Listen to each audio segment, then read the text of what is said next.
அருளாளனும் நிகரற்ற அன்புடையவனுமாகிய அல்லாஹ்வின் திருப்பெயரால் துவங்குகிறேன். அலிஃப் லாம் மீம். இது அல்லாஹ்வின் திருவேதமாகும். இதில் எத்தகைய சந்தேகமும் இல்லை.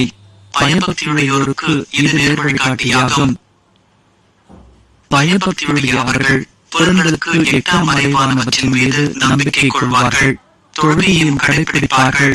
இன்னும் நாம் அவர்களுக்கு அளித்தவற்றிலிருந்து நல்வழியில் செலவும் செய்வார்கள். நபியே, இன்னும் அவர்கள் உமக்கு அருளப்பெற்ற வேதத்தின் மீதும் உமக்கு முன்னர் அருளப்பட்டவை மீதும் நம்பிக்கை கொள்வார்கள். இன்னும் ஆகிரத்தை மறுமையை உறுதியாக நம்புவார்கள். இவர்கள் தாம் தங்கள் இறைவனின் நேர்வழியில் இருப்பவர்கள். மேலும் இவர்களே வெற்றியாளர்கள். நிச்சயமாக காதர்களை இறைவனை நிராகரிப்போரை நேர் அச்சமூட்டி எச்சரித்தாலும் சரி அல்லது எச்சரிக்காவிட்டாலும் சரியே, அவர்கள் ஈமான் இறை நம்பிக்கை கொள்ள மாட்டார்கள். அல்லாஹ் அவர்களின் இதயங்களிலும் அவர்கள் செவிப்புறங்களிலும் முத்திரை வைத்து விட்டான். இன்னும் அவர்களின் பார்வை மீது ஒரு திரை கிடைக்கிறது. மேலும் அவர்களுக்கு கடுமையான வேதனையும் உண்டு.